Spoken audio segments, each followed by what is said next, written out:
இயேசு அவர்களை நோக்கி John chapter 6 verse 35 இயேசு அவர்களை நோக்கி இயேசு அவர்களை நோக்கி ஜீவ அப்பம் நானே, ஜீவ அப்பம் நானே, என்னிடத்தில் வருகிறவன் ஒரு காலும் பசியடையான், என்னிடத்தில் வருகிறவன் ஒரு காலும் பசியடையான், என்னிடத்தில் விசுவாசமாய் இருக்கிறவன் ஒரு காலும் தாகமடையான், என்னிடத்தில் விசுவாசமாய் நம்பிக்கையாய் இருக்கிறவன் ஒரு காலும் தாகம் அடையான், பசி அடையான்,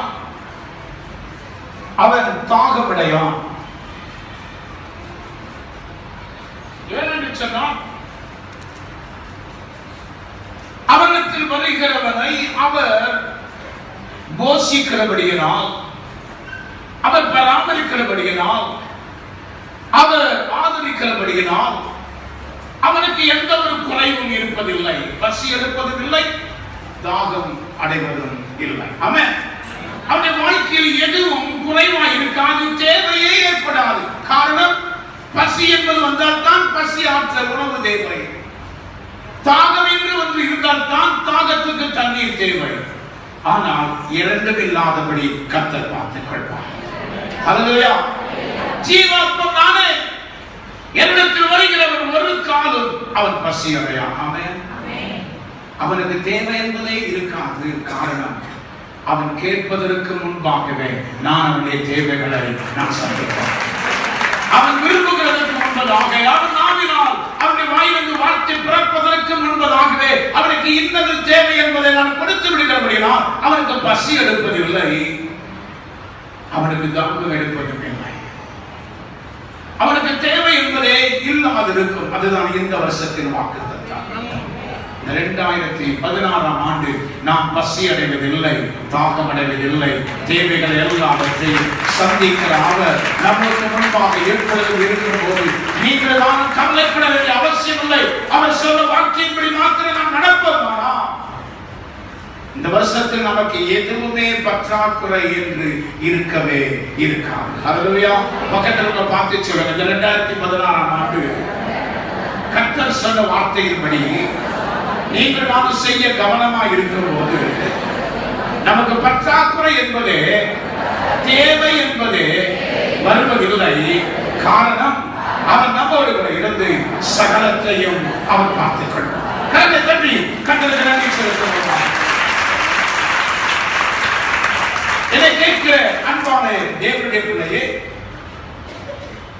நாம் எல்லாருமே ஆண்டவரை ஆசீர்வதிக்க வேண்டும் என்று விரும்புகிறோம். எனக்கு ஆசீர்வாதம் வேணாம்னு சொல்றோம். யாராவது கை வைத்து உணவும், எனக்கு ஆசீர்வாதமே வேணாம், ஆண்டவர் என்னை ஆசீர்வதிக்க அவசியம் இல்லை, எனக்கு எல்லாமே இருக்கு, அதனால எனக்கு இன்னொரு ஆசீர்வாதம் வேணாம், போதும் அப்படின்னு சொல்றோம். யாராவது இருக்கீங்களா? நம்ம எல்லாருமே ஆண்டவரால் ஆசீர்வதிக்கப்படவே நாம் விரும்புகிறோம். ஆனால் ஆசீர்வாதத்தை குறித்த, ஆசீர்வாதம் என்றால் என்ன என்பதை குறித்த நம்முடைய சிந்தனையில் சரியாய் இருக்க வேண்டும். நம்முடைய சிந்தனை, நம்முடைய தரிசனம் என்னவென்பது ரொம்ப ரொம்ப முக்கியம். ஆசீர்வாதம் என்றால் நம்ம ஒவ்வொருவருடைய மனநிலையில் இதுதான் ஆசீர்வாதம், அதுதான் ஆசீர்வாதம் நினைக்கிறோம். ஆனா மெய்யான ஆசீர்வாதம் என்ன, உண்மையான ஆசீர்வாதம் என்ன, எது இருந்தால் நாம் ஆசீர்வாதமாய் நினைக்க முடியும், வாழ முடியும் என்பதை நம்மில் வித்தியாசப்படுகிறது. சிலருக்கு பணம், சிலருக்கு பொருள், சிலருக்கு வசதி, சிலருக்கு அந்தஸ்து, சிலருக்கு கல்வி அறிவு, சிலருக்கு காரிய அனுகூலங்கள் வெற்றியும், சிலருக்கு நல்ல சுகம், நல்ல பெயர், நல்ல புகழ், நல்ல அதிகாரம், இவைகளே ஆசீர்வாதங்கள் என்றும் அவைகளே நமக்கு மிகவும் முக்கியமானது என்றும் நாம் எண்ணக்கூடும். நான் சொன்னதெல்லாம் உங்களுக்கு புரிஞ்சு திரும்ப சொல்ல எனக்கு நேரம் இல்லை.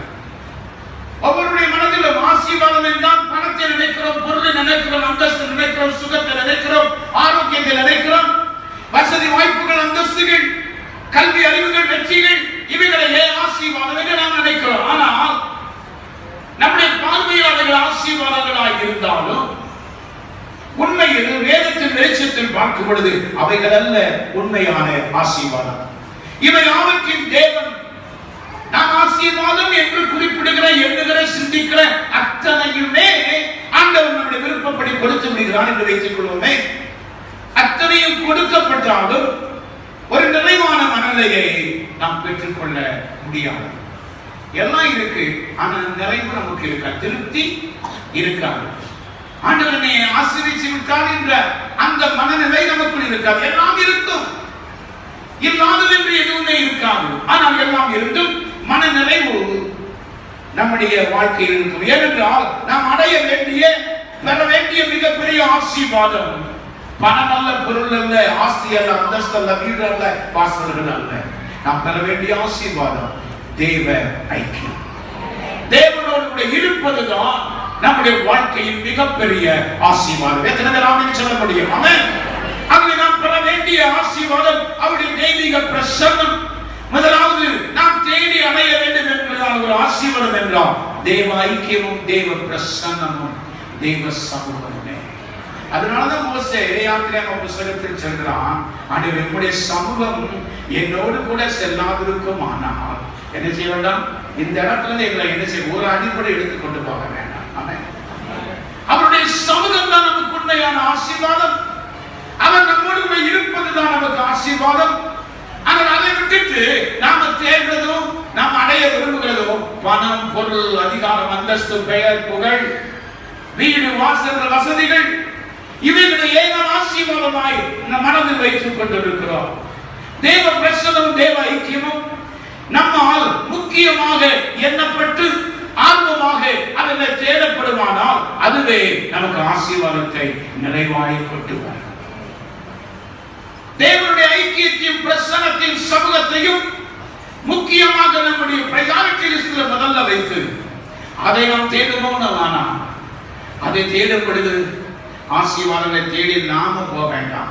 ஆசீர்வாதம் நம்முடைய வீட்டில் வாசல் கதவுகள் தட்டிக்கிட்டே இருக்கும். கதவை தர நான் உள்ள வரணும்னு சொல்லி. ஆமென்.